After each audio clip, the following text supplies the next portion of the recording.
Assalamualaikum warahmatullahi wabarakatuh. Perkenalkan, nama saya Keluh Purbasari. Saya dari Fakultas Hukum dari Prodi Ilmu Hukum Universitas Negeri Semarang. Saya merupakan mahasiswa tahun 2020. Di sini saya akan membahas mengenai sengketa Laut Cina Selatan. Sengketa Laut Cina Selatan merupakan persaingan klaim atas perairan dan kepulauan di Laut Cina Selatan yang melibatkan negara-negara yang ada di Asia Tenggara seperti Vietnam, Filipina, Malaysia, dan juga Brunei, dengan negara yang ada di Asia Timur seperti China.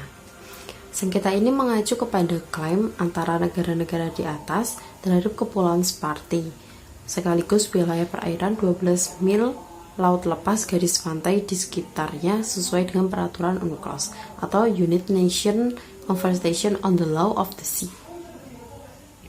Adanya sengketa ini menyebabkan negara-negara di atas terlibat dalam berbagai permasalahan diplomatik hingga permasalahan konflik bersenjata. Kepulauan Spratly merupakan kepulauan yang banyak mengandung sumber daya alam atau sumber daya alam yang melimpah, yaitu minyak bumi dan juga gas alam. Kepulauan Spratly adalah sebuah gugusan pulau yang terletak di Laut Cina Selatan. Kepulauan Spratly adalah sebuah gugusan pulau yang memiliki luas sekitar 244.700 km persegi yang diperkirakan terdiri dari 320 pulau. Di samping itu, kepulauan ini sinyalir mengandung simpanan minyak dan juga gas atau migas yang berlimpah. Selain itu, Kepulauan Spratly merupakan tempat yang strategis dari segi pertahanan dan militer. Bagi Cina, klaim teritorial atas kepulauan di Laut Cina Selatan lebih banyak berkaitan dengan kepentingan ekonominya. Sekitar 30% lalu lintas kapal melewati Laut Cina Selatan mengangkut produk ekspor China serta minyak dari Timur Tengah yang vital bagi ekonomi Cina. Oleh karena itu, memiliki kekayaan akan sumber daya alam tersebut, kepulauan ini diperebutkan oleh beberapa negara. Kepulauan Spratly berada di wilayah Laut Cina Selatan.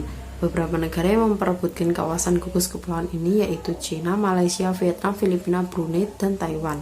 Negara-negara tersebut mengklaim bahwa kepulauan ini adalah milik mereka secara keseluruhan maupun sebagian. Dari beberapa negara tersebut, negara Cina paling berani dalam mengklaim bahwa Kepulauan Spratly adalah miliknya. Bahkan pada tahun 2014, Cina membangun 2 pulau buatan untuk mengukuhkan klaimnya terhadap kepemilikan Laut Cina Selatan atau LCS. Salah satu pulau buatan mereka bahkan dijadikan sebagai pangkalan militer. Kemudian, kawasan Laut Cina Selatan menjadi wadah konflik kepentingan dan pamer kekuasaan negara-negara yang ada di kawasan Asia Pasifik. Para pemimpin China dan ASEAN atau AS sangat menyadari bahwa negara adalah aktor utama dan keamanan merupakan kepentingan utamanya. Sedangkan kekuatan yang paling bisa diandalkan adalah kekuatan militer dan ekonomi di era globalisasi ini. Kepentingan utama sebuah negara merupakan pertahanan diri. Oleh karena itu, negara harus mencari kekuasaan atau kekuatan primer yang harus selalu melindungi diri. Meluasnya ketegangan di Laut Cina Selatan pada akhir dekade ini dimulai ketika Vietnam dan Malaysia menyatakan klaim atas wilayah landasan kontinen mereka. Kemudian China secara tegas menyatakan bahwa keberatan atas klaim Vietnam dan juga Malaysia tersebut. Sehingga dengan menegaskan kedaulatan atas pulau di Laut Cina Selatan dan perairannya tidak bisa diganggu gugat. Jadi China itu tidak mau mengubah klaimnya terhadap wilayah yang ada di Laut Cina Selatan gitu.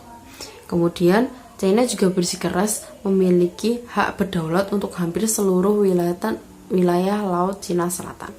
Bahkan hingga perairan yang dekat dengan pantai negara-negara lain.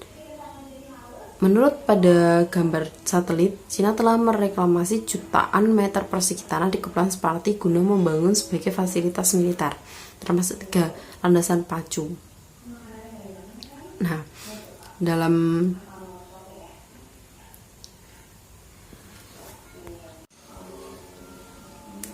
terkait konflik di luar Laut Cina Selatan, para pemimpin ASEAN hendaknya menyadari bahwa sepenuhnya strategi perdamaian dan juga stabilitas Asia harus selamanya ditentukan oleh negara bangsa Asia, bukan melulu persaingan Cina dan juga AS yang mengarah pada blok aliansi yang merawankan dan merentankan ketahanan regional secara menyeluruh. Perspektif strategi ASEAN seyogyanya selalu dibentuk mengikuti dinamika keseimbangan berbagai kekuatan di dalam dan di luar kawasan Asia. Mengenai sengketa LCS antara Cina dan Filipina, para pemimpin Cina mengungkapkan Beijing berperan teguh untuk menyelesaikan melalui perundingan. Bagi ASEAN, sengketa LCS memiliki dua komponen. Yang pertama yaitu komponen kedaulatan. Yang kedua yaitu komponen menyangkut perdamaian dan juga stabilitas. Komponen yang pertama dulu. Komponen kedaulatan, berbagai negara mengajukan klaim yang tumpang tindih.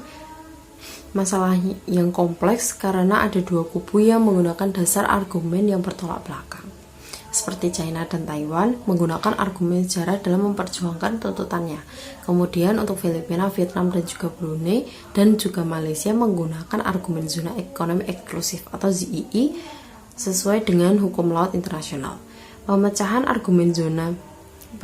argumen masalah ini akan lama karena tiap argumen memiliki celah-celah kelemahannya, sehingga penyelesaian tuntasnya bisa mencakup antar generasi. Namun demikian, bila tiap pihak berhasil menciptakan suasana batiniah yang nyaman di tengah absennya penyelesaian masalah kedaulatan, proyek pengembangan bersama dapat dimulai dengan membawa manfaat bersama atas kekayaan alam yang dikandungnya. Komponen yang kedua yaitu menyangkut perdamaian dan stabilitas di Laut Cina Selatan yang dapat mempengaruhi stabilitas Asia Tenggara dan pada gilirannya membentuk laju pembangunan di ASEAN. Tindakan ekstra aristokratif dan provokatif anggota ASEAN akan memancing tindakan balasan yang dapat memicu konflik bersenjata sehingga menjauhkan pemecahan sengketa dengan cara damai. Hal ini akan menimbulkan instabilitas kawasan yang akan memecahkan investor, mengganggu lalu lintas perdagangan, dan dengan sendirinya akan mempengaruhi laju investasi ke ASEAN. Oleh karena itu, hubungan Indonesia, ASEAN, dan Cina harus dilihat tidak terbatas hanya pada masalah sengketa Laut Cina Selatan saja. Sebaliknya Asia Tenggara mengharapkan keteladanan dari Cina, negara terbesar di Asia. Besar harapan ketegangan di Pulau Separati aman terkendali. Andai kata pertikaian tidak mampu dielakkan, sebaiknya para negara yang terlibat mengulai ICJ, International Court of Justice, sebagai mediator demi mengelakkan hal-hal yang merugikan baik secara politik, militer maupun ekonomi di antara ASEAN maupun Cina sehingga kuasa baru di Asia. Benua Asia telah melahirkan agama-agama dan peradaban unggul di dunia di masa lalu. Prediksi kini mengarah pada kesampaian pandangan bahwa pusat gravitasi ekonomi internasional akan bergeser ke Asia. Sudah sewajarnya Asia juga berkontribusi mendorong kelahirannya norma etika dalam hukuman internasional. Dalam hal ini, kelahiran kode perilaku Code of Conduct di LCS merupakan contoh awal dari kemuliaan bangsa-bangsa di Asia Tenggara. Dengan cara demikian, meminjam perspektif Sotmoko, keamanan dan pembangunan sosial, ekonomi, budaya, dan perdamaian yang diharapkan dapat diadapakan oleh masyarakat dan bangsa-bangsa di Asia bisa berkelanjutan demi mewujudkan martabat manusia. Oke, dari penjelasan singkat dan juga padat yang saya bacakan tadi, saya dapat menyimpulkan bahwa di sini sengketa Laut Cina Selatan itu sangat kompleks permasalahannya karena antar negara itu saling memiliki konflik. Jadi seperti Cina dengan Malaysia, Cina dengan Filipina dan lain sebagainya. Yang dimana di sini menjadi salah satu patokan permasalahan yaitu negara Cina yang dimana dia ingin menguasai seluruh Laut Cina Selatan. Padahal secara hukum internasional itu Laut Cina Selatan itu bukan hanya milik Cina saja.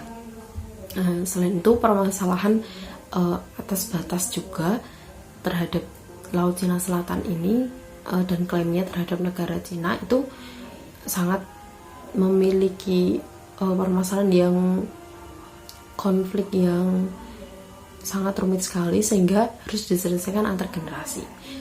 Dalam hal ini peran ASEAN adalah mendamaikan dan menstabilkan antar negara-negara tersebut dengan konflik tersebut supaya bisa damai dan juga stabil, agar supaya investor tidak kabur, dan selain itu juga ekonomi tetap stabil gitu. Sekian yang dapat saya sampaikan, bila ada salah mohon dimaafkan. Wassalamualaikum warahmatullahi wabarakatuh.